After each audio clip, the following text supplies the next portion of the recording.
कामयाबी का जो तीसरा उसूल है ये भी समझने वाला है और बड़ा अहम उसूल है कि दो उसूल आपने अभी तक सुने हैं। एक ये है कि हमें जो हमसे पहले लोग कामयाब हुए, जिनको अल्लाह ने नेमतों से नवाजा है, अल्लाह ने उन पर अपने इनामात किए हैं, उन लोगों की ज़िंदगियों को फॉलो करना है।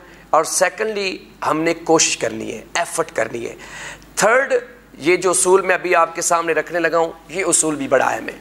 और ये उसूल है कि जब आप कोशिश करेंगे किसी भी टारगेट को अचीव करने के लिए, मंजिल तक पहुँचने के लिए, तो लाजमी उसका नतीजा ये है कि आपके रास्ते में रुकावटें आएंगी, हर्डल्स आएंगी, मुश्किलात आएंगी, मसाइब आएंगे, परेशानियाँ आपको घेर लेंगी चारों तरफ से, और चारों तरफ से लोग आवाज़ें कसेंगे आपके ऊपर। लोग आपको ताने देंगे कि आप आगे नहीं बढ़ सकते, आप वहाँ नहीं पहुँच सकते, आप कामयाब नहीं हो सकते।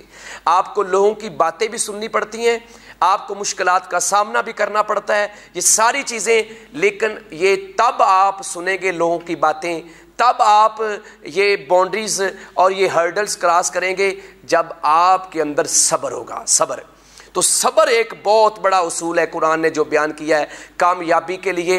अल्लाह रब्बुल इज़्ज़त सब्र करने वालों को ऐसे ऐसे मुकामात पर पहुंचाता है कि हम सोच भी नहीं सकते। अंबिया और रुसल जितने भी थे वो सब्र उनके अंदर कूट कूट के भरा हुआ था।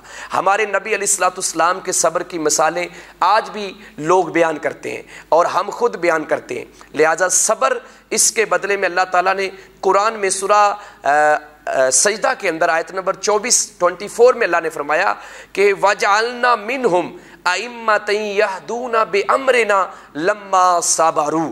और हमने, यहाँ बात हो रही बनी इसराइल की, हमने बनी इसराइल के लोगों को इक्तदार दिया, उनको हुकूमत दी, साहिबे इक्तदार बनाया, लेकिन कब? लम्मा सबरू, जब उन्होंने सब्र किया।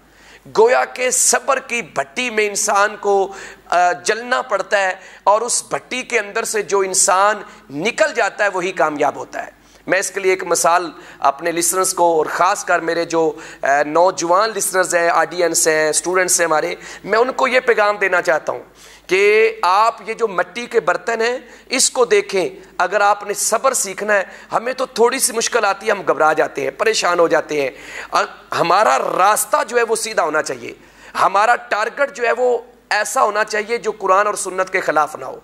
तो फिर आप उस रास्ते पे चलते हुए जितनी भी मुश्किलात आएंगी, सब्र साथ साथ रखें, इंशाल्लाह आप उस मंजिल तक पहुंचेंगे, आप उन ऑब्जेक्टिव्स को हासिल करेंगे।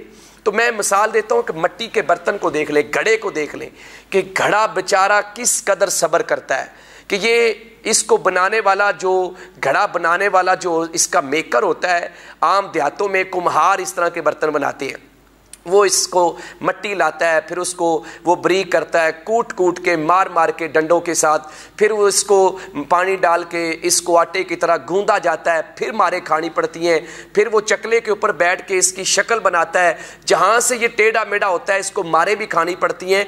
फिर वो इसको जून जुलाई की, मई जून जुलाई, ये 3 महीने बड़े सख्त गर्मी के होते हैं, इन महीनों की तपती धूप के अंदर वो बाहर रख देता है। इस घड़े बेचारे को वहाँ धूप जो है बर्दाश्त करनी पड़ती है, ये सब्र है। फिर उस कुम्हार ने इसका इम्तिहान मजीद लिया और इसको 1 हफ्ते के लिए आग जला के उसके उस भट्टी के अंदर डाल दिया।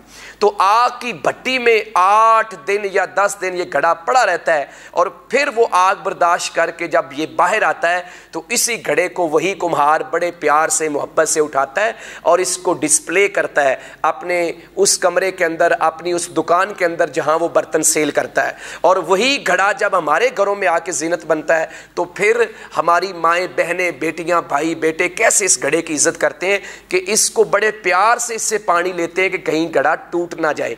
तो ये मुकाम इस घड़े को मिला है, तो इसके पीछे एक सब्र है। तो मैं सब्र के लिए मिसाल ये दूंगा कि जिस तरह ये घड़े का सब्र है, इस तरह एक इंसान को सब्र करना होगा। मुश्किलात उसके सामने होंगी, कई हर्डल्स उसके सामने आएगी, उन रुकावटों को अबूर करता जाए और घबराए ना, तो फिर वो कामयाब हो जाएगा। लिहाजा अल्लाह का ये वादा है, वजअलना मिनहुम अइम्मतन यहदूना बिअम्रिना लम्मा सबरू। जब वो सब्र करते हैं तो अल्लाह कहता है इक़्तिदार मैं उनको दे देता हूँ। और इसके लिए सबसे बेहतरीन एग्जाम्पल सैयदना यूसुफ अलैहिस्सलाम की है। आप कुरान को पढ़े, सूरा यूसुफ को गहराई के साथ उसकी डेप्थ में जाके देखें तो सैयदुना यूसुफ अलैहिस्सलाम का सब्र कि कुएं में फेंके गए, कुएं से निकले, मिस्र में सेल हो जाती हैं, मिस्र में सेल होने के बाद वो अजीज़ मिस्र के घर पहुंचती हैं। अजीज़ मिस्र की बीवी उनके ऊपर बुहतान लगाती है, पहले ज़्यादती करना चाहती है, गुनाह करना चाहती है, ज़िना करना चाहती है, लेकिन वो करते नहीं। फिर उन पे इल्ज़ाम लगाया, फिर उसके बाद जेल में चले गए। ये कितनी ज़्यादा मुश्किलात हैं और वो सारी की सारी मुश्किलात को खंदा पेशानी के साथ बर्दाश्त करते गए और उसका नतीजा क्या मिला कि अल्लाह ने मिस्र का हुक्मरान बना दिया। और ये जो सारी सूरह यूसुफ जब एंड होती है, जब वही भाई उनके पास आते हैं और आकर अपने दुख का इजहार करते हैं तो हज़रत यूसुफ अलैहिस्सलाम उनसे कह रहे हैं कि तुम्हें पता है कि तुमने यूसुफ और उसके भाई के साथ क्या किया है? तो उस वक़्त उनको थोड़ा सा वो कह ले कि जहन में बात आई, ओ ये तो यूसुफ है।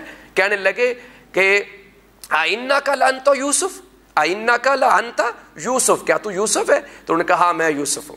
और उसके जवाब में फिर हज़रत यूसुफ अलैहिस्सलाम ने फरमाया था कि ये अल्लाह ने हमारे ऊपर एहसान किया है। और एहसान क्यों किया, यहाँ भी मेन नुक्ता सब्र है। फरमाया इन्नहु मन यत्तकी व यस्बिर, ये जो अल्लाह ने हमें मुकाम दिया है इस वजह से कि जो अल्लाह से डरने वाला होता है और जो सब्र करता है अल्लाह उसको ऐसे नवाजता है। लिहाजा कामयाबी का तीसरा और अहम उसूल ये है कि जब हम कोशिश भी शुरू कर दें, पहले लोगों की कामयाबियों की दास्तानें हमारे सामने हों और फिर वो कैसे कामयाब हुए उसके लिए कोशिश करनी है। और उस कोशिश के दौरान जो मुश्किलात आती हैं उन पे सब्र करना है और बड़े अच्छे इत्मीनान के साथ आगे बढ़ते रहना है। तो फिर एक वक्त आएगा कि आप हकीकत में कामयाब हो जाएंगे।